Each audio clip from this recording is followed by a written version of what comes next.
दोस्तों, क्या बिहार में एआईएमआईएम की कम सीट आने के दोषी सपा सांसद इकरा हसन, अफजाल अंसारी और कांग्रेस सांसद इमरान प्रतापगढ़ी हैं?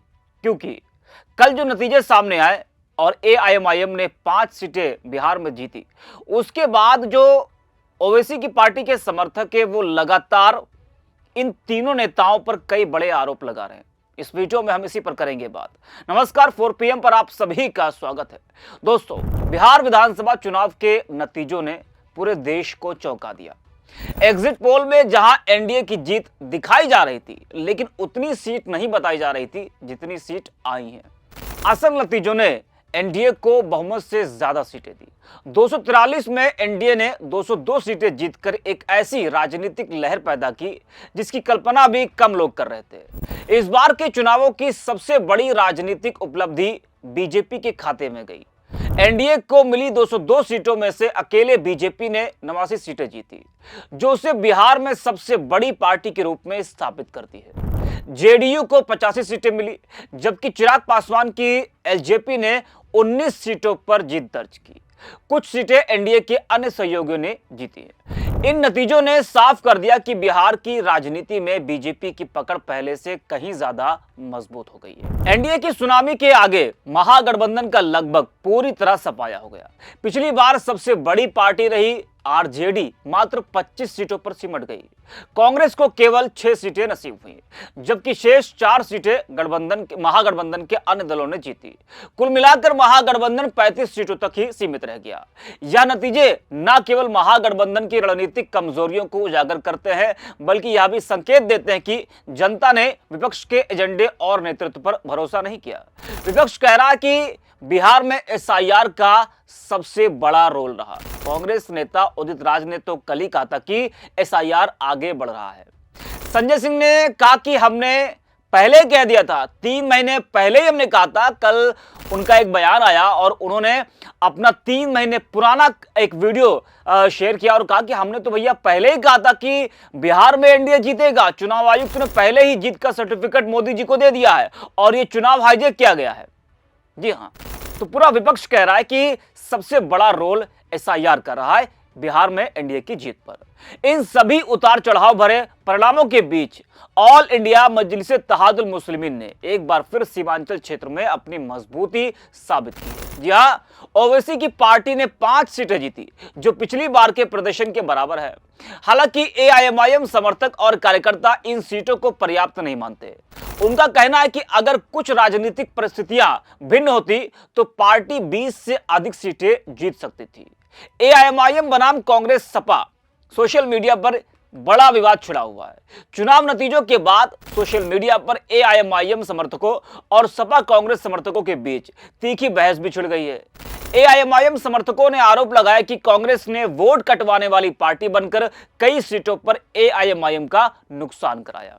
जी हां, ओवैसी के समर्थक कह रहे हैं कि यदि कांग्रेस कई मुस्लिम बहुल सीटों पर प्रत्याशी न उतारती, यदि महागठबंधन एआईएमआईएम को अपने गठबंधन में शामिल कर लेता, तो नतीजे पूरी तरह अलग हो सकते थे और एआईएमआईएम 20 से 25 सीटों पर जीत दर्ज कर सकती थी, जिससे महागठबंधन को भी फायदा होता। लेकिन न शामिल करके अपना भी नुकसान कराया और एआईएमआईएम का भी। जी हां दोस्तों, कई ओवैसी के समर्थक यह भी आरोप लगाते नजर आए कि महागठबंधन के कुछ मुस्लिम चेहरे जैसे सपा सांसद इकरा हसन, कांग्रेस सांसद इमरान प्रतापगढ़ी, सपा सांसद अफजाल अंसारी बिहार में केवल एआईएमआईएम को हराने और अप्रत्यक्ष रूप से एनडीए को फायदा पहुंचाने के उद्देश्य से ये लोग आए थे। हालांकि ये केवल आरोप हैं। जो आरोप लग रहा है कि महागठबंधन के कई मुस्लिम नेता एनडीए को जिताने गए थे, एआईएमआईएम को हराने गए थे, तो इन आरोपों का कोई मतलब नहीं बनता है।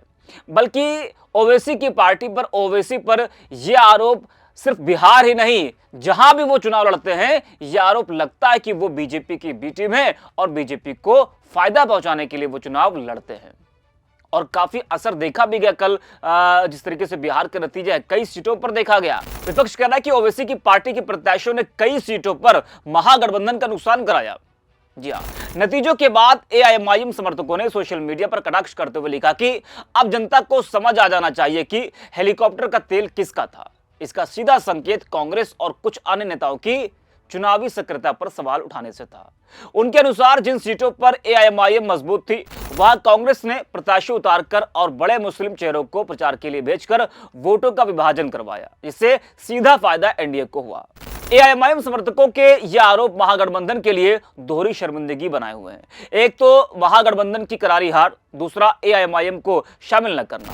सीमांचल में ओवैसी की पार्टी का निरंतर अच्छा प्रदर्शन यह दिखाता है कि मुस्लिम बाहुल्य इलाकों में कांग्रेस या आरजेडी की पकड़ पहले जैसी मजबूत नहीं रही। एआईएमआईएम की बढ़ती राजनीतिक मौजूदगी यहां एक नया समीकरण तैयार कर रही है। बिहार चुनाव में इकरा हसन ने जिन जिन इलाकों में जनसभाएं की थी उनमें से ज्यादातर जगह वही थी जहां एआईएमआईएम के उम्मीदवार मैदान में थे, यानी कि रैलियों का फोकस उन्हीं क्षेत्रों पर था जहां ओवैसी की पार्टी की पकड़ मजबूत मानी जाती थी और मुकाबला सीधे महागठबंधन बनाम ओवैसी की पार्टी के प्रत्याशी में दिख रहा था। मोहम्मद नसीरुद्दीन नाम के यूजर ने एआईएमआईएम के आदिल हसन, जो बलरामपुर सीट से चुनाव लड़े थे, वो 389 वोट से हार गए। एलजेपी प्रत्याशी ने जीत दर्ज की। वो लिखते हैं कि बलरामपुर से करीबी हार के बाद भावुक हुए आदिल हसन साहब एआईएमआईएम के उम्मीदवार बेहद मामूली 389 वोटों से चुनाव हार गए। इमरान प्रतापगढ़ी ने पूरा ध्यान बीजेपी को घेरने के बजाय एआईएमआईएम के उम्मीदवार पर हमले करने में लगाया और नतीजा सबके सामने है। जनता सब देख रही है कि किसकी वजह से बलरामपुर में विपक्ष की सीट हाथ से निकल गई। जरा आप भी सुनिए आदिल हसन को। इमरान प्रतापगढ़ी साहब, बताइए आज कांग्रेस पार्टी कहाँ है? आप डिप्टी सीएम बनाने आए थे, बतलाइए आज कांग्रेस पार्टी 5 से 6 सीट पर अटक गई। इमरान प्रतापगढ़ी जी आए थे, आप बलरामपुर बारसोई वालों को बहकाए था आपने। अब आज बलरामपुर बारसोई वाला पूछ रहा है, इमरान प्रतापगढ़ी पूछ रहा है कि आज पहलू खान, अखलाक, मॉब लिंचिंग, हिजाब, बुरखा, टोपी पे जब मसले आएंगे तो कौन खड़ा रहेगा? जब बाढ़ की तबाही होगी, जब पानी घर में घुसेगा, जब ब्लॉक में कोई पूछने वाला नहीं होगा तो कौन खड़ा होगा? इमरान प्रतापगढ़ी, तुमसे बलरामपुर बारसोई ही नहीं पूरे सीमांचल के अवाम पूछ रही है। आपने मुसलमानों को भड़काया, आपने सीमांचल के लोगों को भड़काया, आपने उनको झूठ, फरेब, मक्कारी, अय्यारी आपने किया है। आपने सिर्फ अपनी शायरी को चमकाने के लिए आपने क़यादत को कमजोर करना चाहा। इमरान प्रतापगढ़ी, याद रखना, अल्लाह रब्बुल इज्जत इसका जरूर हिसाब लेगा। हम भी बीजेपी के खिलाफ रहेंगे मेरे भाई। इतना जोर दे के आप पूरा बलरामपुर बारसोई परिवर्तन कर रहा था, लेकिन महागठबंधन के नाम पर आपने एक क़यादत को आपने कहीं ना कहीं नुकसान पहुंचाई। तो सुना आपने। वहीं बिहार चुनाव में महागठबंधन की करारी हार पर एआईएमआईएम नेता वारिस पठान ने तंज कसा है। वारिस पठान ने इस हार के लिए आरजेडी के अहंकार को जिम्मेदार बताया। उन्होंने कहा कि शुरुआत में हम उनके पास गए थे और साथ मिलकर चुनाव लड़ने की पेशकश की थी, लेकिन वो बहुत घमंडी थे। जरा आप भी सुनिए वारिस पठान। देखिए, बिल्कुल हमारे लिए तो बहुत खुशखबरी है ये। मैं तो सबसे पहले आपके माध्यम से शुक्र करूंगा अल्लाह सुब्हाना तआला का, जिसने हमारी इज्जत रख ली, हमको वहां पे कामयाबी मिली। मैं शुक्रिया अदा करूंगा बिहार की, सीमांचल की जनता का, जिसने हमको दुआओं से नवाजा, मोहब्बतों से नवाजा और भरपूर वोटों से नवाजा, जिसकी बदौलत हम लोग अब तक 5 सीट के ऊपर हमको जीत हासिल हुई। और ये डेवलपमेंट की जीत है, विकास की जीत है, ये हिस्सेदारी की जीत है, ये हक की लड़ाई की जीत है, ये करप्शन खत्म करने के लिए जीत है। हम तो पहले दिन से बोल रहे थे ना, हम आए विकास करने के लिए। हमने इनको भी कहा था, महागठबंधन को, आइए हमको साथ में लीजिए ताकि सेकुलर वोटों का विभाजन ना हो और हम मिलकर बीजेपी को हराएं। मगर अब ये नहीं आए साथ में, तो हम तो लड़े और हमने अच्छी रीत से हमने कामयाबी हासिल की। अब इनका देखो क्या हो गया, पूरा सुपड़ा साफ हो गया ना। तो अब बात नंबर 2 ये भी है कि अगर अब साथ में घमंड, एरोगेंस भी है इनका इतना सारा, क्यों अब हमको बोल तो नहीं सकते कि हमने तो पहले भी बोला था। भाई, मैं मुबारकबादी दूंगा तमाम वो जो लोग जीते हैं उनको, और हम तो चाहेंगे कि सीमांचल का विकास हो। और जो हार गए उनके लिए भी मैं ये कहूंगा कि जिंदगी की यही रीत है, हार के बाद ही जीत है। हौसला, हिम्मत रखिए, आगे बढ़िए। अब जनता का जो जनादेश है वो तमाम को मानना पड़ेगा, हम भी मानेंगे। अब जो भी बिहार के अंदर सरकार बनाए या अपोजिशन में रहे, हमने तो पिछली मर्तबा भी हम 5 सीटों के ऊपर जीते थे, तो हमारा रोल तो अपोजिशन का ही था, हम तो अपोजिशन में ही थे। अब इस मर्तबा भी देखेंगे, लेकिन अब बिहार के विकास के लिए कांधे से कांधा मिलाकर हम काम करना चाहते हैं। जिस विश्वास के साथ लोगों ने हमको वोट दिया है, हमको यकीन है कि हमारे जीते हुए एमएलए पूरी बहादुरी के साथ, हिम्मत के साथ काम करेंगे और न्याय, इंसाफ, डेवलप। सुना आपने, कई आरोप जो है वो एआईएमआईएम समर्थक कांग्रेस और सपा सांसदों पर लगा रहे हैं। इन चुनावों ने बिहार की राजनीति में कई बड़े संदेश दिए हैं। महागठबंधन की रणनीति, उम्मीदवार चयन और नेतृत्व सब पर गंभीर सवाल खड़े हुए हैं।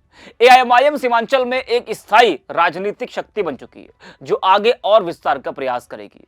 बिहार चुनाव के नतीजे जितने चौंकाने वाले थे, उतनी ही दिलचस्प सोशल मीडिया प्रतिक्रिया और राजनीतिक आरोप प्रत्यारोप भी देखने को मिले।